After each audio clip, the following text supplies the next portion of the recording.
জায়গাটা তো খুব সুন্দর, তাই একটা ছবি তুলতে হয়, তাই একটা ছবি তুলে নিয়ে আগে।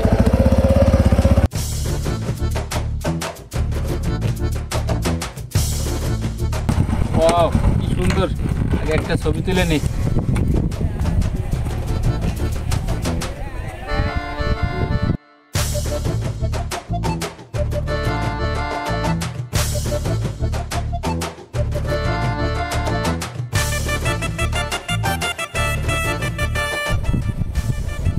আরে সোহাগ না, সোহাগই তো।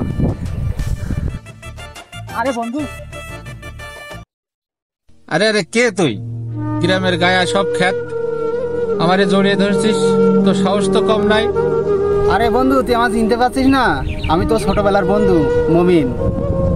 আরে মমিন তুই? তা তোর এই অবস্থা কেন?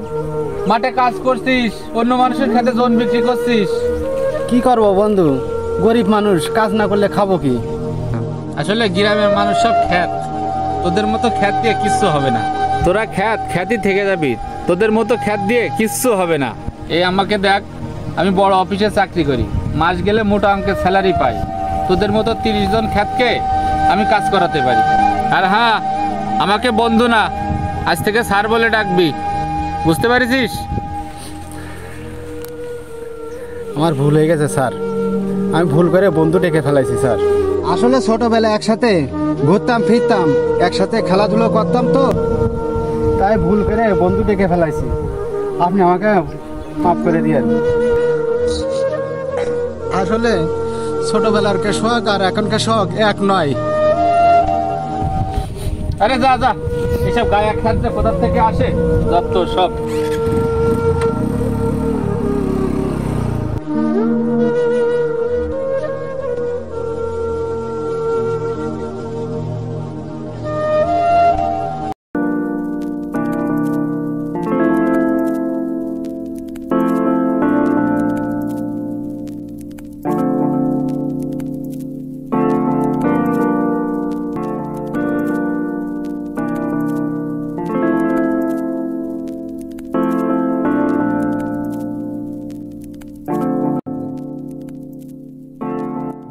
কি অবস্থা, সবাই ভালো আছো? হ্যাঁ ভালো আছি, তুমি ভালো আছো? এই তো আলহামদুলিল্লাহ ভালো আছি। কলে কি করছো এখন সব? শোনো চাচা, আমি এখন ঢাকায় একটা বড় কোম্পানিতে চাকরি করি, মাস গেলি 60,000 টাকা বেতন। কোম্পানি থেকে একটা ভিআইপি গাড়ি দিয়েছে। আর কি কিছু লাগে? এখন শুধু একটা জিনিসই বাকি। কি বিয়ে শাদী করবে নাকি? তা তো করতে হবে চাচা, এত টাকা পয়সা গাড়ি বাড়ি কি হবে যদি বউ বাচ্চাই না থাকে?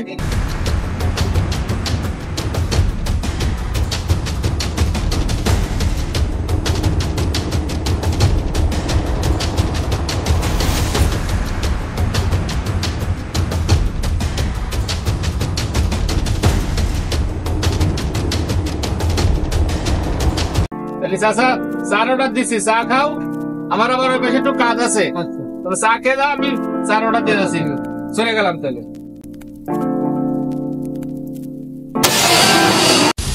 মাসে গাড়ি কই? আল্লাহ, মাসে গাড়ি কিনা নিয়ে গেল চাচা? এই জায়গাটা গাড়ি ছিল, গাড়িটা না না না, আমি আইসাও গাড়ি দেখি না। আল্লাহ, আমার গাড়ি কই? আল্লাহ আল্লাহ, আমার গাড়ি কই? গাড়ি কই?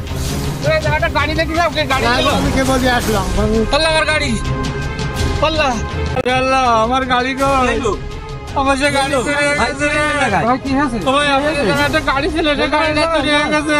আমার গাড়িটা চুরি হয়ে গেছে। কি হলো?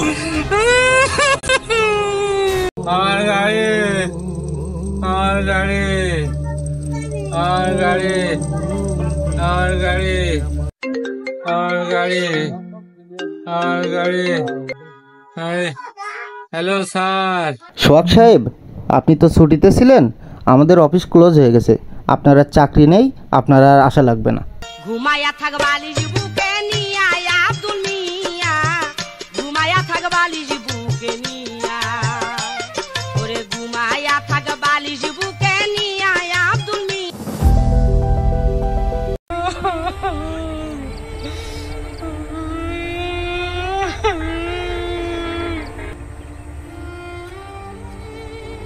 আরে সোহাগ ভাই না ও?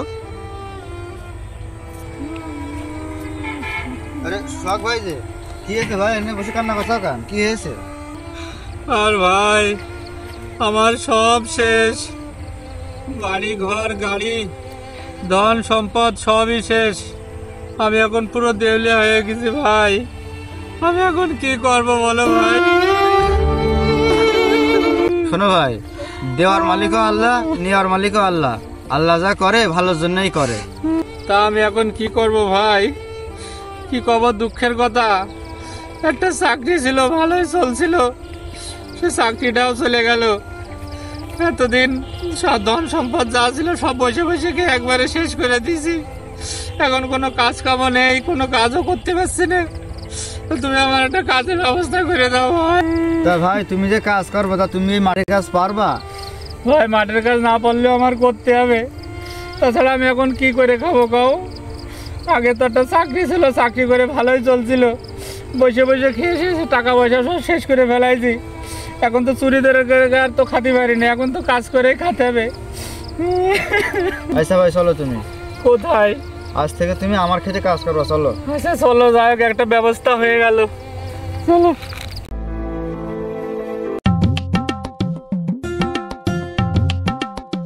বাবা, ফলন তো এবার ভালো হয়েছে, তোমার কি লাগবে বলো? আব্বা বলো। আমার তো মোটরসাইকেল লাগবে, R15 তা কিনে দিবান তো? হ্যাঁ দেবো না কেন? আমার বন্ধুরা সবার আছে। আচ্ছা বাপ, দিবানে। আরে সোহাগ, মাঠে কি করছিস তুই? আরে বন্ধু, আরে বন্ধু, সেদিনকে তোর বোনে আমি অনেক কষ্ট দিয়ে ফেলেছি, যার কারণে আজকে আমার এই পরিণতি হলো। আসলে তোর সাথে ওরকম ব্যবহারটা করা আমার ঠিক হয়নি। তুই অনেক মনে কষ্ট পাইছিস, তুই আমার মাফ করে দিস বন্ধু। আরে কি যে বলিস, পাগল হয়ে গেছিস নাকি? কি মনে করব? আসলে শহরের মানুষরা গ্রামের মানুষের দাম দিতে চায় না। আসলে সময় আর পরিস্থিতি কার কখন কোথায় নিয়ে চলে আসে কেউ বলতে পারে না। সেই পাপের ফলই পাচ্ছি। আসলে মানুষের টাকা পয়সা বেড়ে গেলে তাদের অহংকার বেড়ে যায়, বদলে যায় তাদের চলাফেরা, বদলে যায় তাদের কথা বলার স্টাইল, বদলে যায় তাদের রূপ, আর তখনই তার আপন মানুষকেও ভুলে যায়। আর আমিও সেই পাপে পড়ে গেছিলাম। আসলে ভাই, কোনো কাজই ছোট নয়।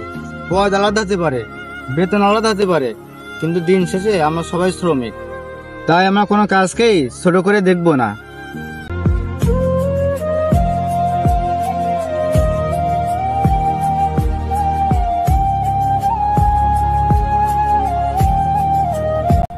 আপনারা কেউ ছোটবেলার বন্ধুকে অবহেলা করবেন না, কারণ শৈশব জীবনটা আপনি তার সাথে কাটিয়ে এসেছেন, আর শৈশব জীবনটা তারাই জানে যারা শৈশব জীবনটা কাটিয়ে এসেছে। ধন্যবাদ।